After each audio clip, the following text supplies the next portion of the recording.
Welcome to Citizens Insight, the Citizens Party's interview series on matters of national and international importance. Today, the United States of America, a blessing or curse to mankind.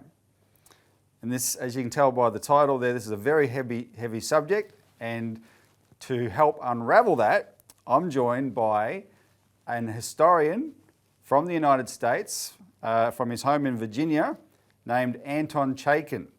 Welcome, Anton. Thank you, Robbie. It's wonderful to be with you. And of course, I'll now call you Tony because that's what you go by. Tony is a good friend of mine. Tony is someone I met in 1993 when I first visited the United States for the first time. Tony is an historian who's also an author of a number of books. His latest book is called Who We Are, America's Fight for Universal Progress from Franklin to Kennedy, Volume 1, 1750s to 1850s. And we're going to talk about this book in depth today. But Tony's also written two previous books, Treason in America and George Bush, the Unauthorized Biography, and they are available on Amazon. Treason in America is available as a Kindle book. And the book we're going to talk about today, Who We Are, is available in paperback and as a Kindle book on Amazon. And I really urge people, especially for this latest book, get on there and buy it and read it. And hopefully by the end of this discussion, you'll be highly motivated too. The reason I wanted Tony on is I read his book, and because Tony's a good friend of mine and I loved it, and hopefully some of that will come through in our discussion. But there's another more pressing, I regard as a strategic reason. The United States of America is the dominant country in the world. And speaking as an Australian, it is our foremost ally. And there's good reasons for that. And the relationship between the United States and Australia that was forged in World War II was a very, very important one. However, there's a but. And the but is, again, speaking from an Australian perspective, the United States is lashing out, and has been for a long time, in things like regime change wars. And Australia goes along with all these misadventures by the United States. And of course, right now we have one where we've just suddenly pulled out of Afghanistan after 20 years and have achieved nothing. And now the Taliban's taking over. And a lot of people are saying, what have we achieved in that 20-year war? And it's a repeat of Vietnam, etc. But it's not just a general phenomenon, it's worse, because the latest example of the lashing out is targeting the only country in the world that's any kind of potential rival to the United States, which is China. And Australia's caught in the middle of this. China is our biggest trading partner. It's a very essential part of our economy, and it's in our part of the world. And it's a country we should have good relations with. But thanks to our relationship to the United States, in this mode it's in of attacking China and lashing out, because it feels threatened by China's rise, Australia's gone along with that, and we're sabotaging our whole economy. And we've got politicians that are casually, and that's the worst part, casually talking about war with China as if that's an acceptable concept. Whereas any war between China and the United States, is the beginning of the end for mankind almost, if it's allowed to go ahead. So in the last 12 to 18 months, especially, the Citizens Party has fought very hard against this agenda of stoking war with China. But in fighting that, I personally, and a lot of people who watch this show would be familiar with my position, I've been very conscious that people may form the misunderstanding that we are in some way anti-American, because we, and that is the Citizens Party, emphatically is not. In fact, we regard ourselves as probably the most pro-American political party in Australia, except we would say that we are fans of the real America, a different America than what we are collaborating with so closely on a strategic level today. And how do you tell the difference between the two? Well, that's where Tony Chaitkin comes in. And I regard Tony as probably the most qualified person in the world to comment on this distinction. And that's why we called the title of today's show, The United States of America, a Blessing or a Curse to Mankind. And And it's providential that Tony has written this book at this time in world history with this going on that can give people an insight into what the United States really is. So, Tony, with that introduction, let me welcome you again. Thanks for joining us. Let's get into it. Why did you decide to write this book? Well, for the reason that you said, that I had to bring what I had been studying for 40 years into really international view. There are two different systems that we're talking about here. The United States has been a blessing to the world. When America created a system of friendly sovereign nations, that is the beginning of really modern times. But the United States in recent decades has been subservient to a different system. You can call it the globalist system. What is that? What is that system? It's Thatcherism from Margaret Thatcher. It's lawless offshore banking. It's cheap labor. Yeah. It's austerity policy. It's unaccountable mega corporations, banks who speculate themselves into solvency and who want to capture all of the revenue streams from the government or healthcare.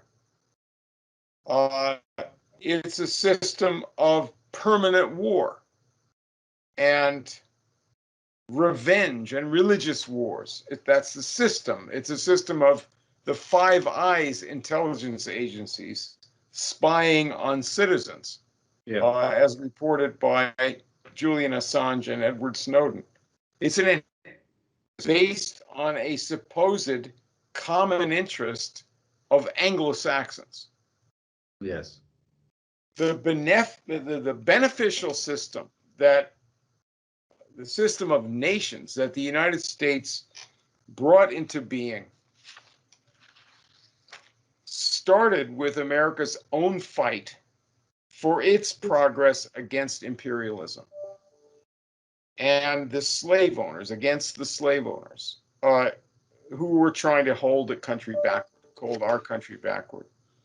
America succeeded to break out of this backwardness that it started with as a colonial country by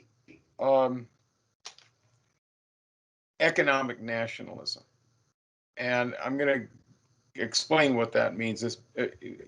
Simply put, in terms of the tactics, it's protective tariffs, it's great national initiatives for transport and new industry.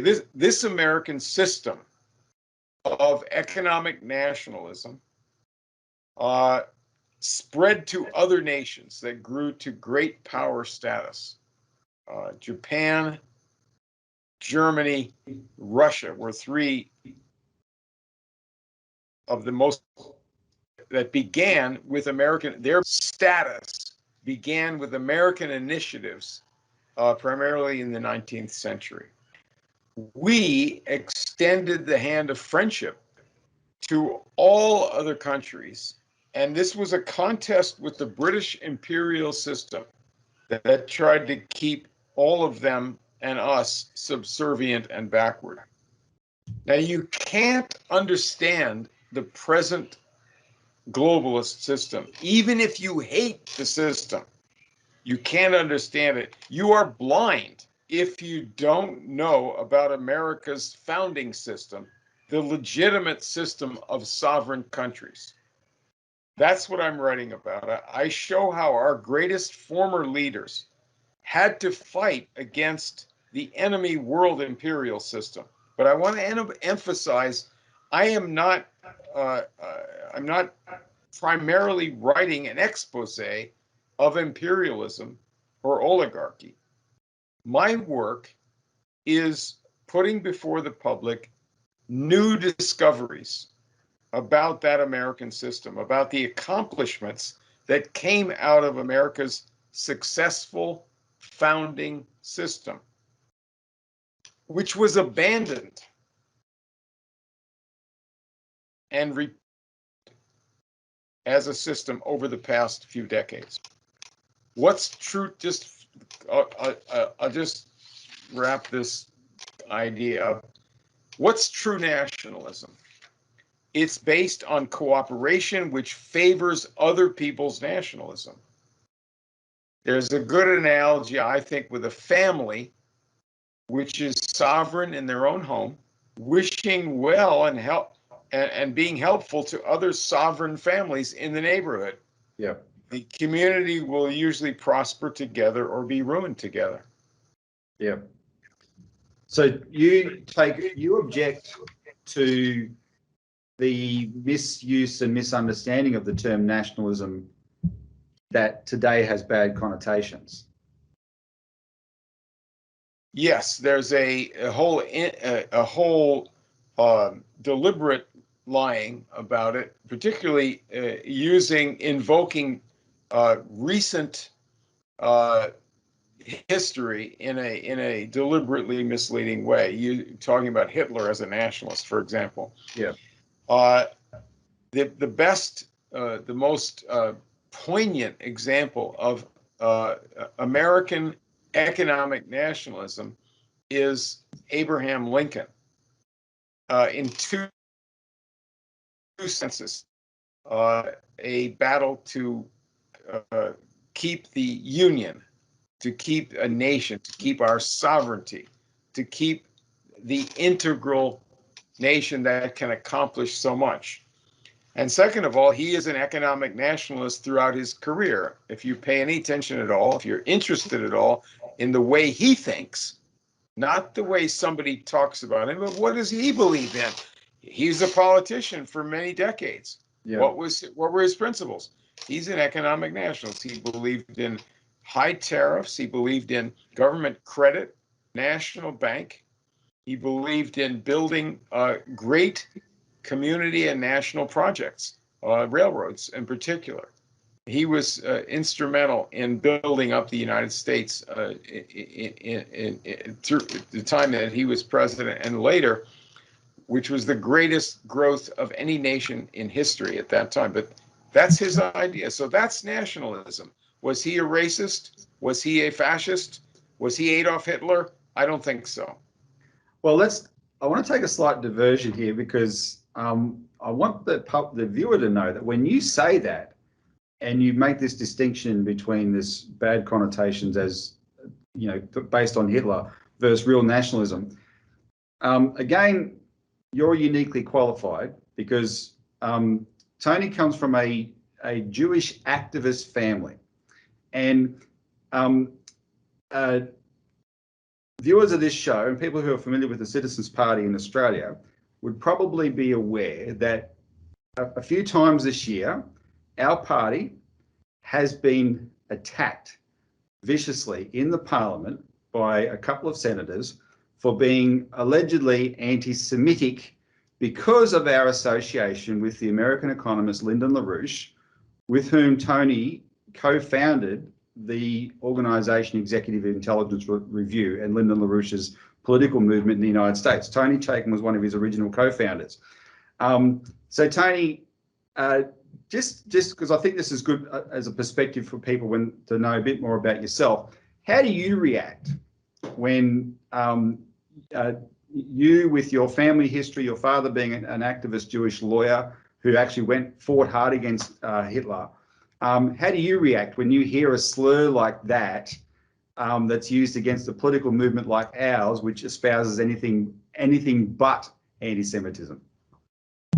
Well, any viewer can do their own little bit of research and have some fun with this. There's an organization called the AIJAC.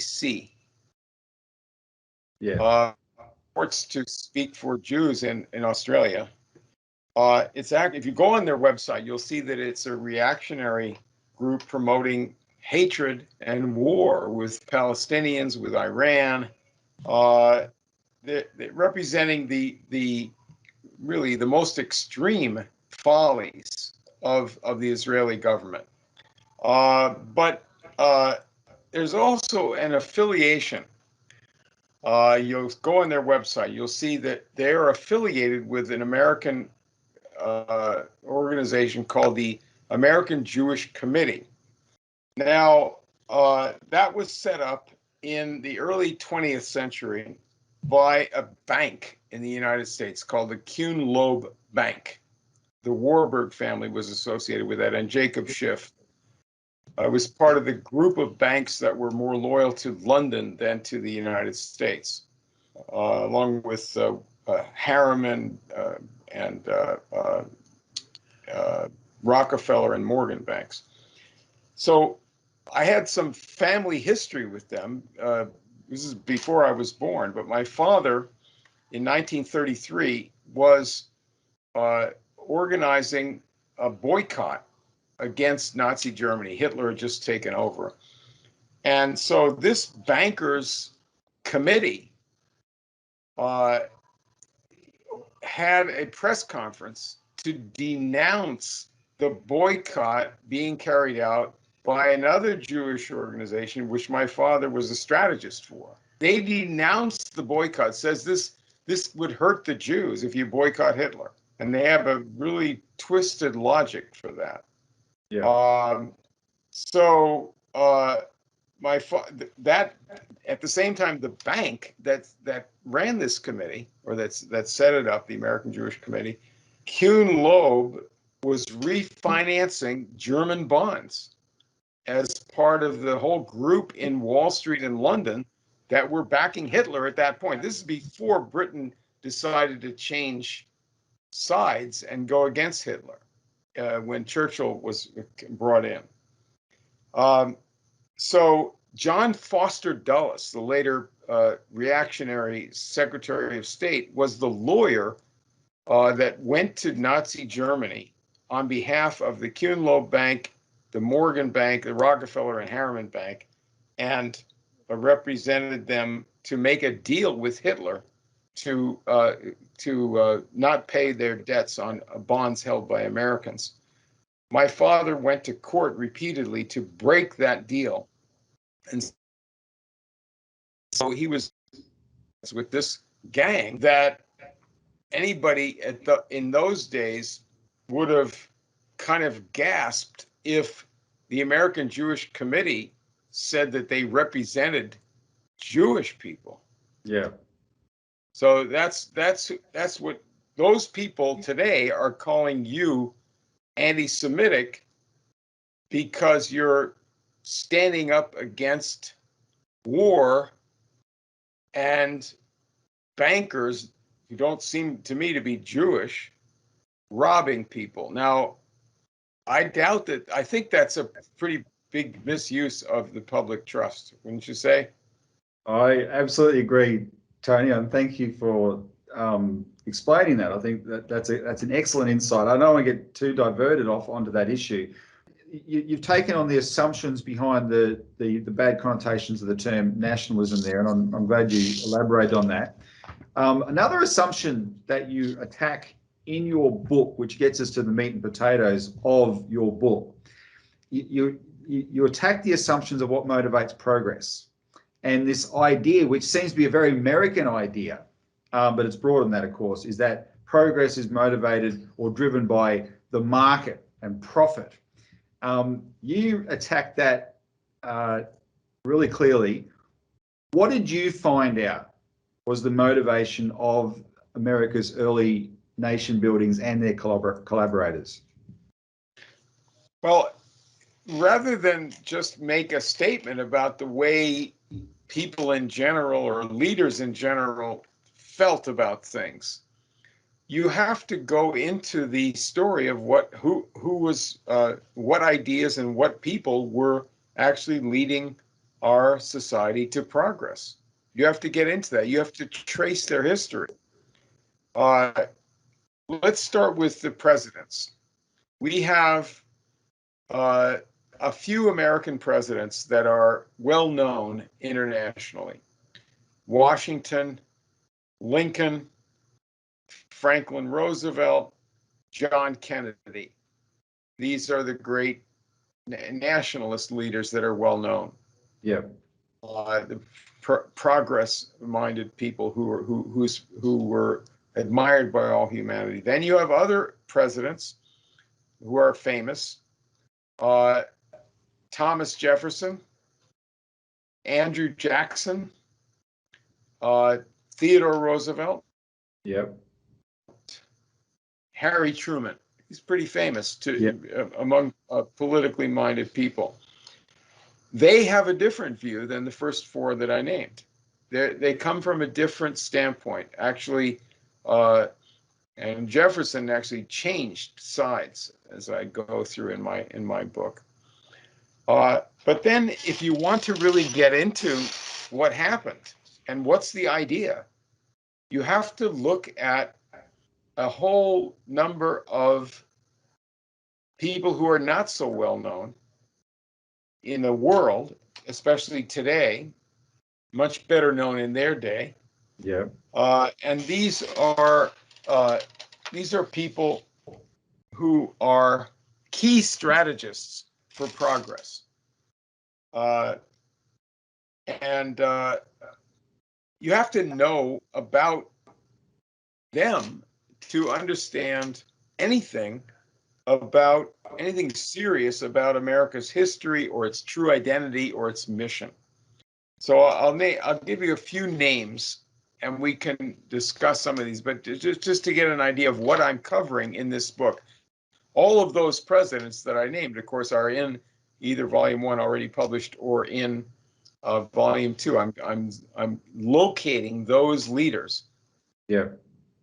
In American history. But this is a book about America's progress. It's not the entire history of the United States, but it's what is America and in the world with respect to the progress of humanity. That's what this is about. So Benjamin Franklin, never a president. Alexander Hamilton, again, not a president, but a major leader in the founding of the country. Henry Clay, a senator and congressman. Nicholas Biddle, who was the head of the Bank of the United States, the National Bank, in a crucial period. John Quincy Adams, another great strategist who was also president for 4 years. Certain U.S. military leaders, in particular people associated with West Point.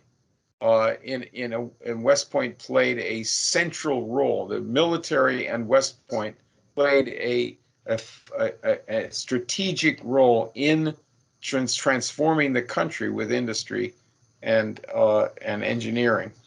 And then you have two economists, Matthew Carey and his son Henry C. Carey, who was Abraham Lincoln's economic advisor. You also had a special historical character of a unique complex. These are private and public institutions. The Pennsylvania Railroad Company that had about 6,000 miles of rail lines in the period right after the Civil War, and associated companies, railroad companies, steel and coal interests. There were other private, public organizations like the Franklin Institute, the American Philosophical Society, the University of Pennsylvania. For a brief time, Yale and Harvard were associated with them, but Philadelphia was the center of this. And then you had the Bank of the United States, which was located in Philadelphia at the founding of the country and stayed there, even though the capital moved to Washington, D.C. There were various manufacturing, engineering, science, and invention centers associated with the city. And the leaders of those of that entire complex sponsored the career from the beginning of his independent career of Thomas Edison, all the way through his invention of light and power. Those leaders, those strategic leaders that I'm talking about, sometimes with the great national leadership of the four presidents that I was talking about, sponsored the main advances of the world in the 19th century. That's the true history of the United States. So these people guided mankind to success, prosperity, to peace, to intelligence, and to higher civilization. Can we start So with? if you, yeah, Can, go ahead. Let's start with elaborate, because we probably won't have time to elaborate on all of those, but I would like you to elaborate on a few of them, including, let's start with Ben Franklin, because the way your book lays it out, Ben Franklin essentially leads an international conspiracy that gave birth to the United States. And some of his best collaborators were in England and Ireland. I agree 100%, but I wouldn't call it a conspiracy. It was because it was open, and you know, his enemies would call it a conspiracy, the British and the Privy Council. But he was trying to bring modern times and better conditions, and an excitement about invention and work with new methods to the world. He was happy. He was a happy man. Yeah. That's what happiness is, to be able to accomplish all those things. So in England, where he lived in England for about most of 18 years, from 1757 to 1775, when he was forced out of there, went back to America to be a leader of the revolution. But in those years, living in England, he had a circle of friends. One of the circles that he had in England was centered in Birmingham, and it was very, very brilliant and talented men that is known to history as the Lunar Society, and they made the big breakthroughs that brought on the Industrial Revolution in England. They were responsible as a group, with Franklin's mentorship and the spiritual and scientific leadership. They are the ones who created the steam engine, who built the canals of England. There were none before, and developed some of the greatest scientific breakthroughs, such as the discovery of the cycle of life, you know, photosynthesis and so forth. But this was the beginning of the Industrial Revolution, and these were pro-American, anti-imperial, and fervently anti-slavery men. And of course, Franklin was the leader of the anti-slavery thinking process in the United States. And that goes back, by the way, many years before the Revolution. They were trying in Massachusetts and other places that had his input to abolish slavery, and were blocked by the British imperial system repeatedly against abolishing slavery in that period. So anyway, what happened in England is that the British Empire, the faction led by the East India Company and City of London financiers associated with international criminal enterprises, slave trading and looting of Asia, people in that faction took power in a new regime during the American Revolution, when they saw they were losing the war in the world by force. And so the new regime said, our chief task now is to interfere throughout the world, aside from military interference, in such a way that we prevent other countries from ever getting the kind of industrial powers and power over nature that we have just gotten. Keep in mind, those people in the East India Company and those London financiers did not build, they didn't invent the steam engine. They didn't invest in it. They didn't build the canals. Later on, they put their money into different enterprises, and they had a system set up that used industrial advances in a factory system that fit into their imperial system. And that included very bad conditions, deliberately bad conditions for workers. So the British Empire adopted this strategy and the dictate that no other country will be allowed to get modern industry, to get powers over nature. They had the free trade dogma that said if you're in another country besides England, you can't make laws to block cheap imports, even though Britain itself had those laws for themselves. Yeah. They blocked cheap imports in England. They had high tariffs. They protected their manufacturers. So Franklin, back in America, led a revolution along with George Washington and a few other men associated with them. Those are that's the primary leadership there.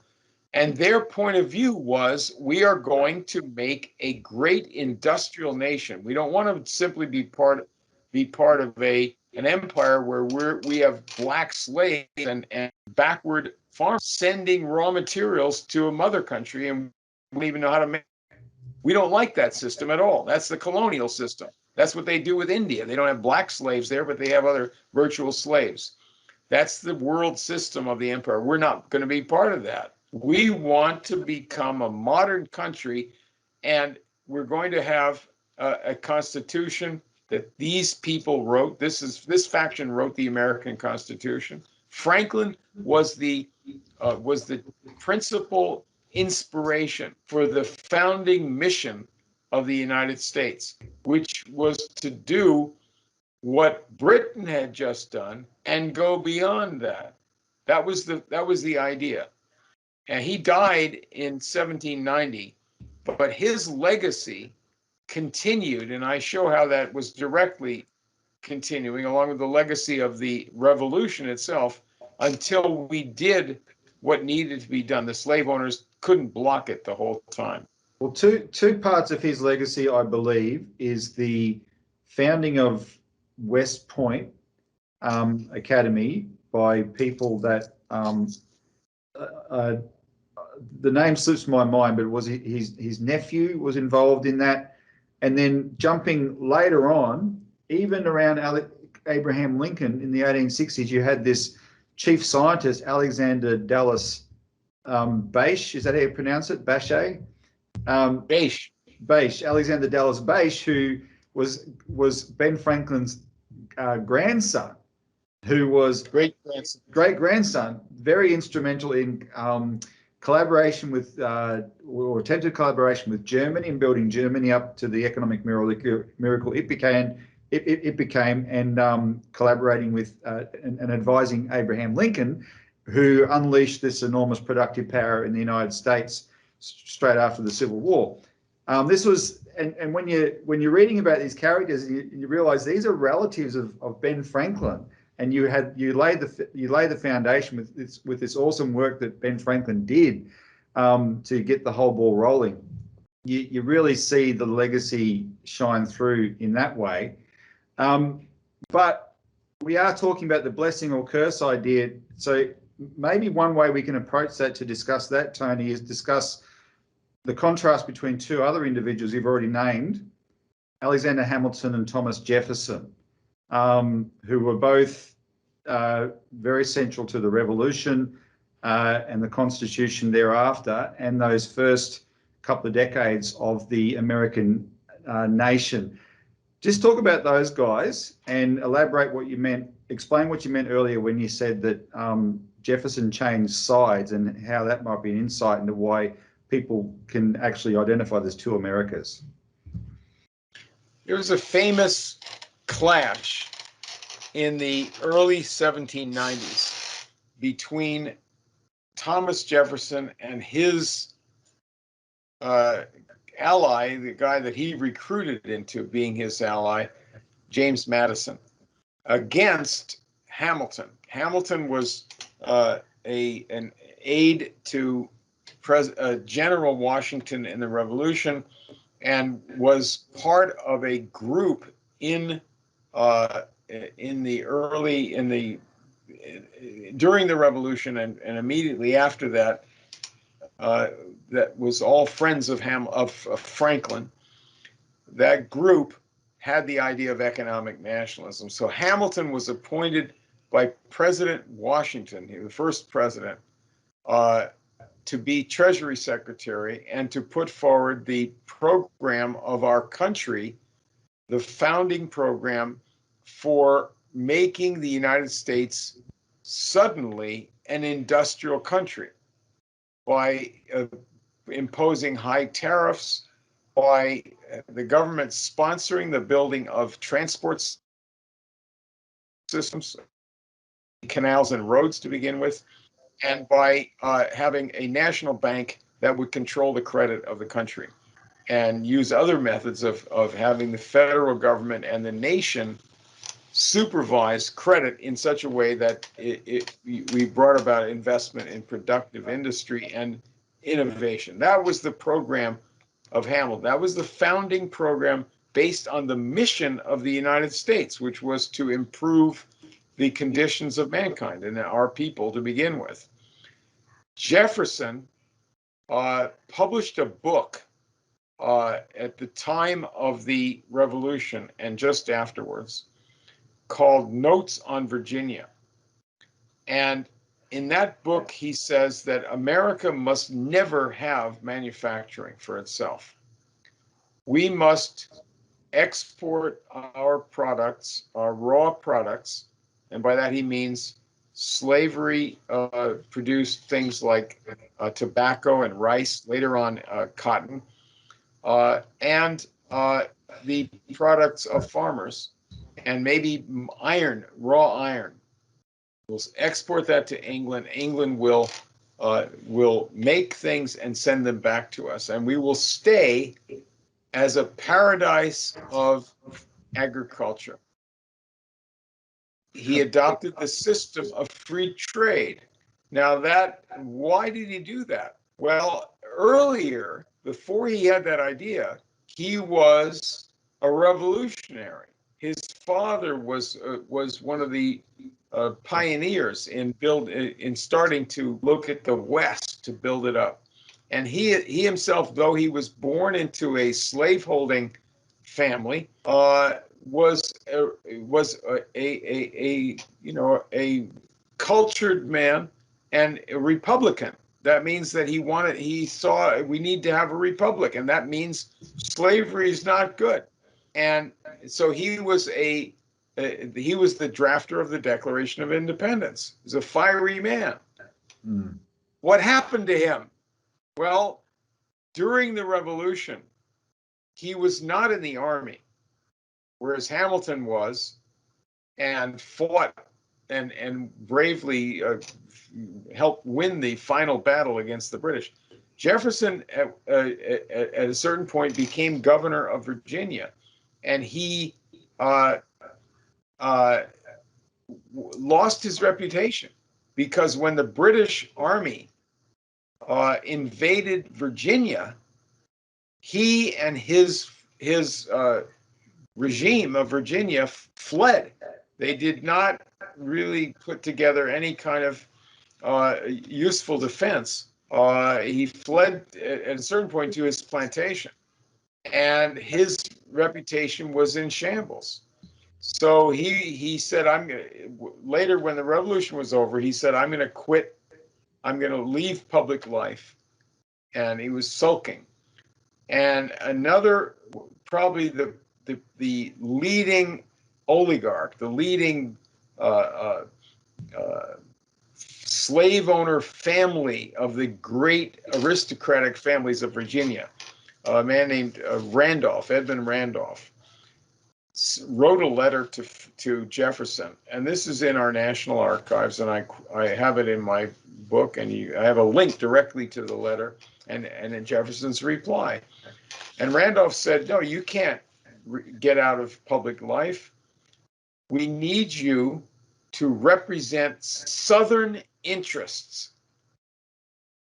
In other words, you can have a future in politics, but you're going to have to be sponsored by and represent slavery as an economic interest, and go do whatever you want as a politician. You can say whatever you want, but that's the basis for it.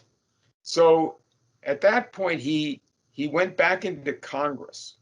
He began studying, or intensified his study of Adam Smith and other British representatives of imperialism, who were touting this new idea of free trade for America and for France, for other countries, not for England. They're liars. And he knows they're liars. Anybody would know that they're liars. He's not stupid. But it's a way of saying, well, I'm for freedom. Well, freedom of what? Freedom of people with money to do whatever they want with their money. Mm. And so he went to France as the American ambassador to France, replacing Benjamin Franklin. The Congress sent him there. This is during just after the American Revolution. And he's there going in the later 1780s. He's there while the American Constitution is drafted. He's not part of that, and he doesn't like what they do. While he was in France, the French Revolution started. And in my book, the British hand in causing anarchists to go into France from Geneva, Switzerland, and from England to screw up the French Revolution, to make it chaotic and bloody and tyrannical. And he applauded that at the time and poo-pooed the idea, which was widely held, that this was done by the British. At that time, just before he went back to the United States for several months, the head of the British intelligence system, Shelburne, Lord Shelburne, who had been the Prime Minister of England at the end of the war with America, Shelburne personally sent a leading teacher of the imperial system economics from Shelburne's entourage into France to be Jefferson's teacher, tutor, and strategy instructor about economics. This guy was Douglas Stewart, very famous. It was the chronicler, the biographer, and really inheritor of Adams. So with that background, collaborating with the people that had just destroyed France and wanted to destroy America with this imperial idea, he came back to the United States, had a meeting with Madison, who had been a nationalist and was a friend of Hamilton. Even though he was himself a slave owner, he was a nationalist, like Washington. And but Jefferson met him in his plantation, in Jefferson's plantation, surrounded by hundreds of slaves and by these Randolph kind of oligarchs and the gentry. And he recruited Madison to start a party, to start an attack against the George Washington administration in the person of Hamilton, the Treasury Secretary. So Madison went back up to Congress. Jefferson, in a short while, was appointed Secretary of State, and they shocked Washington by launching this attack against his program, against Hamilton. and against the founding program of the United States that would have made the United States an industrial power right then. And they aborted it. Yeah. The United States was not successfully industrialized with the founding administration.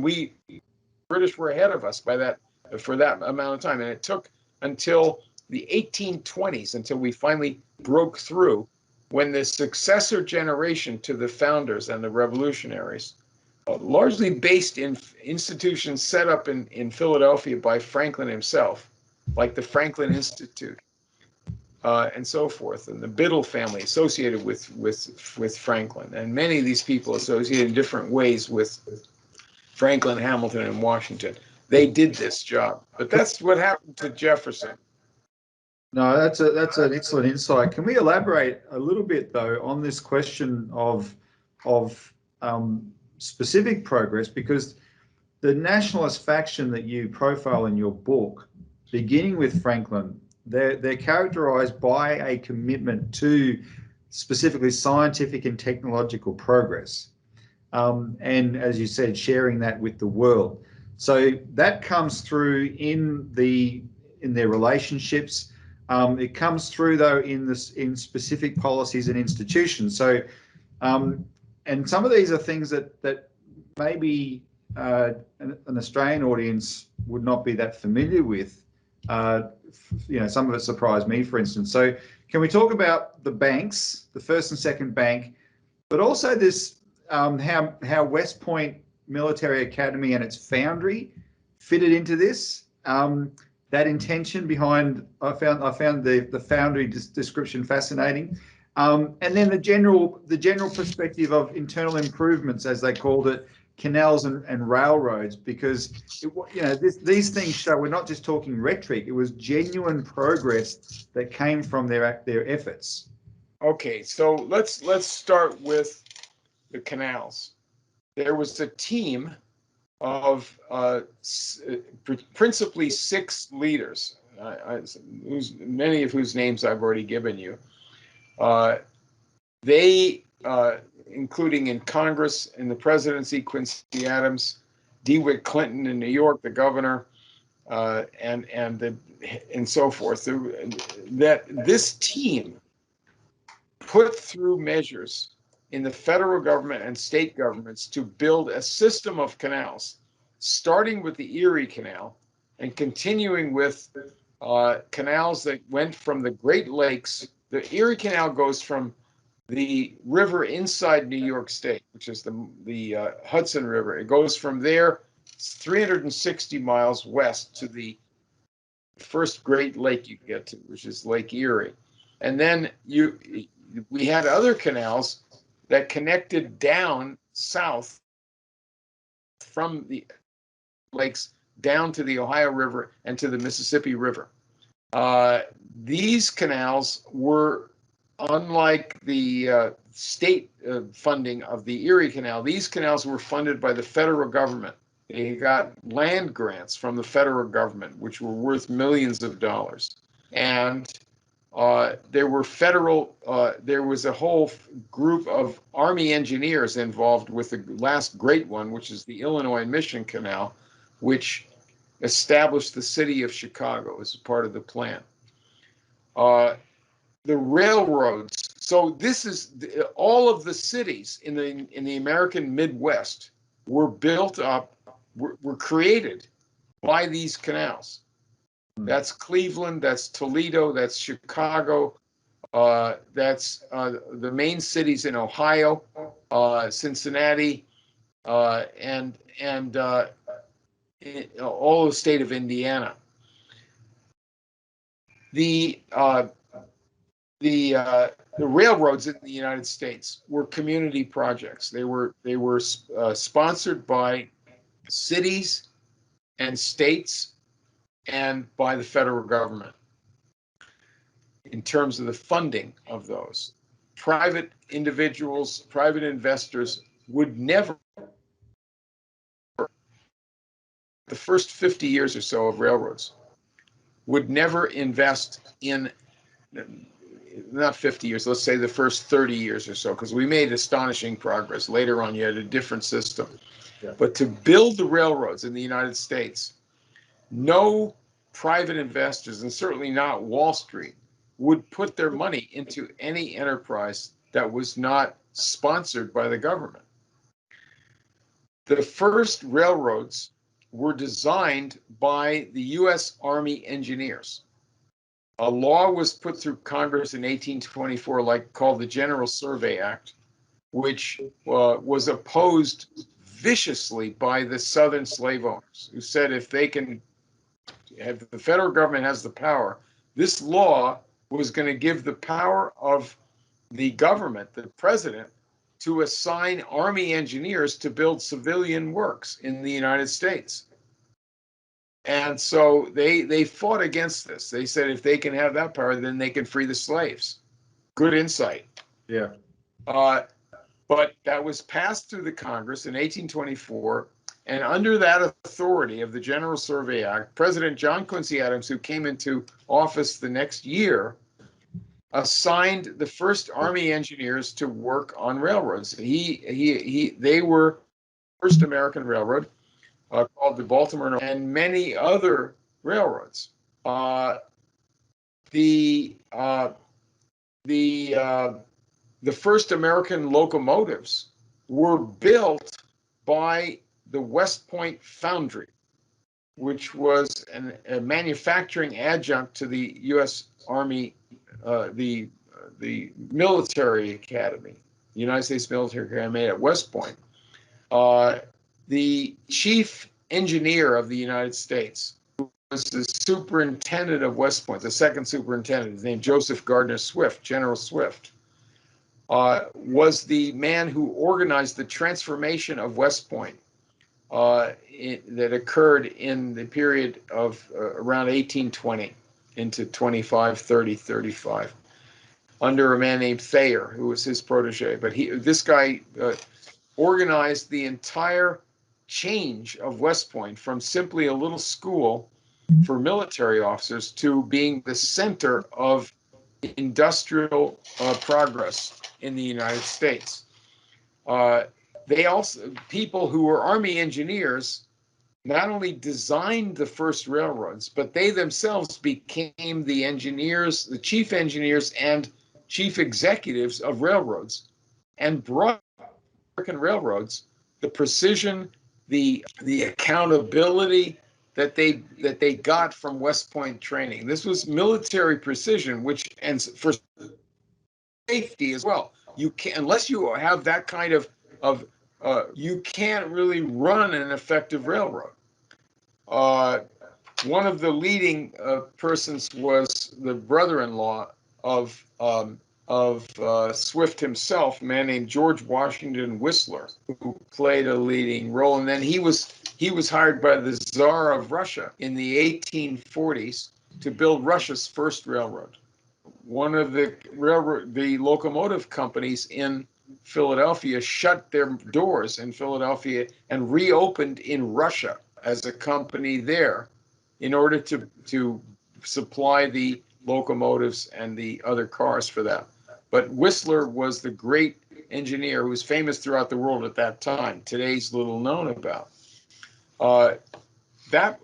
Another Army engineer named Haupt built up the Pennsylvania Railroad, the largest railroad in the world, and then ran the military railroads of the United States during the Civil War, crucial to end slavery and win the victory.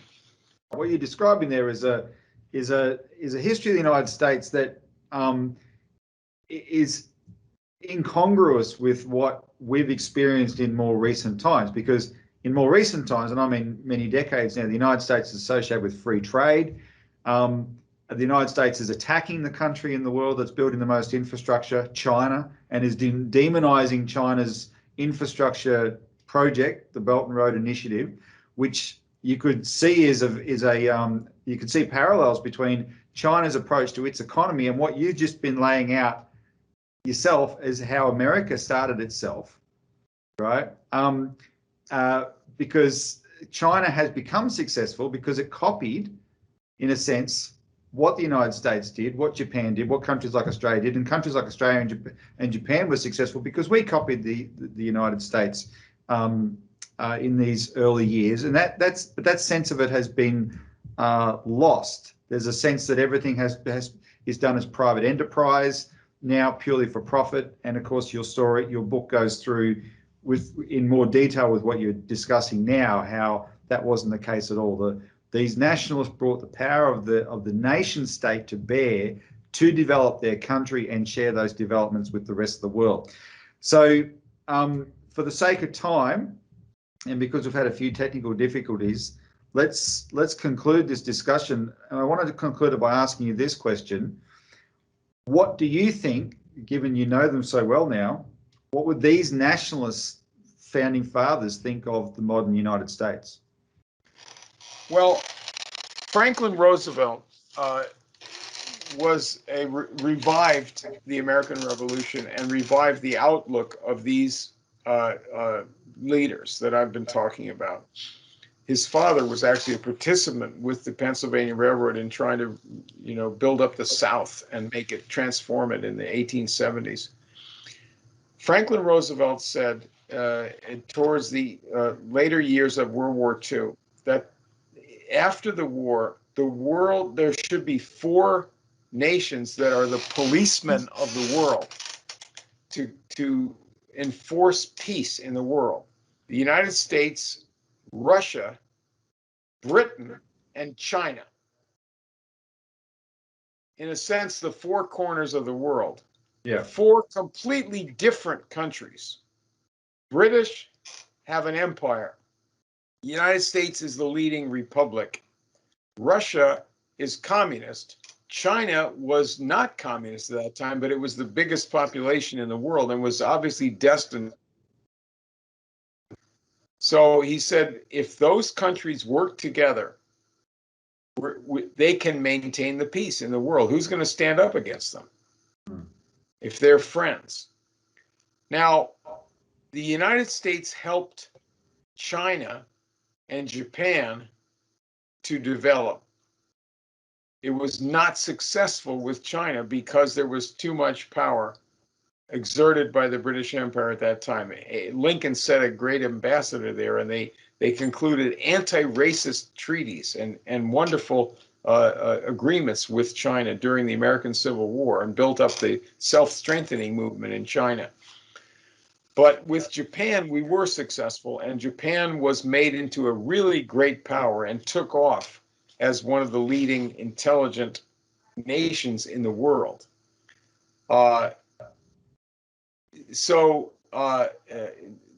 Look at now what happened with China and Russia. Its industrialization was started the same way with the American system, the idea of national progress sponsored by the government. But Russia and China were not industrialized by the American system. Not really. I mean, Russia was helped by it. Even under communism, it was helped. But the Communist Party was responsible for developing them. In Russia and in China, there was tremendous cost of human suffering under those systems. You have to say that. You have to see that. These were not the systems that we would choose, and it was not the system that we did choose. But they did develop their countries. And Franklin Roosevelt, seeing what Stalin had done, was a great partner of Stalin during World War II, fighting Hitler and also looking forward. Now, Russia is no longer a communist country. Whatever it is or isn't about the government, it's not a communist country. Yeah. China is governed by a communist party, but clearly is not communist in the sense that it was. It's a mixed system. However, it is an authoritarian country.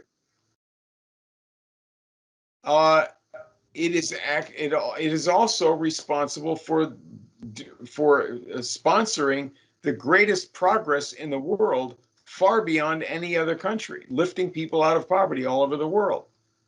So our responsibility as human beings in the United States Australia, is to look at the reality of the world, look at the countries that can accomplish what needs to be accomplished, to look back at American history, and to, in particular, I don't think the world will survive unless this happens, to say to our country, from within our country and from outside, look at who you really are. You are the blessing of the world.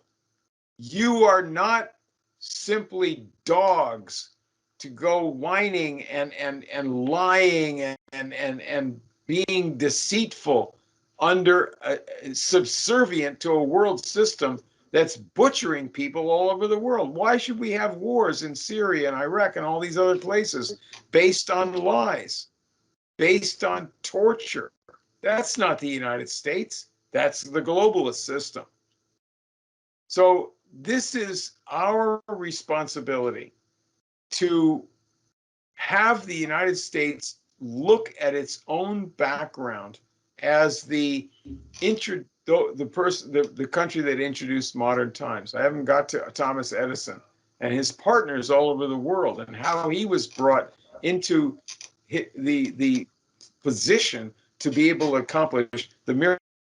Know about that today. They talk about Tesla, they talk about all kinds of things. They don't know what they're talking about. They don't understand how modern times came about. They don't understand it as something other than the power of rich men. It was the power of idealists, and it was a part of the system of the United States that we could restore in one sense, and that is that we have a community of sovereign nations, a family of nations. The UN was set up by Franklin Roosevelt and by Stalin to be to have shared power among all the nations. It's much safer if you have 100 powerful nations of different races, of different cultures, of different histories. We can learn from each other.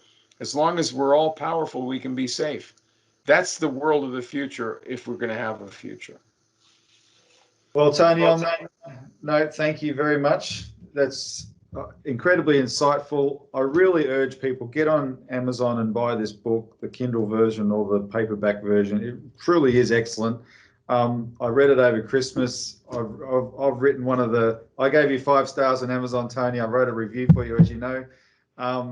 I found it inspiring. The work we're trying to do in Australia is bring together a collaboration among a very broad base of people and organisations around these core ideas that can advance Australia, such as national banking and investment in infrastructure, etc., and reach out to the world and improve relations with our neighbours in our region, sharing the potential of economic development. That's what the Citizens Party is committed to. You've written an excellent story that shows how the reason we have a modern history is because 250 years ago, people like Ben Franklin were doing that exact same thing in their day in a very powerful, potent way and gave birth to the United States and all that it became. But of course, nothing's ever set in stone, and so there's a downside which you've also elaborated on. It's in the book, people. But Tony does like you say, it's not the whole history of the United States, it's the history of progress, and that's really an excellent reason why it's worth reading this book. And Tony, we may get you back on in the near future to elaborate on more aspects of this, because this is an informative way to discuss it. Apologies for the technical problems tonight, but it's nearly midnight where you are, so I'm going to let you go. We'll say goodbye, and thanks for joining us tonight on Citizens Insight. Thank you.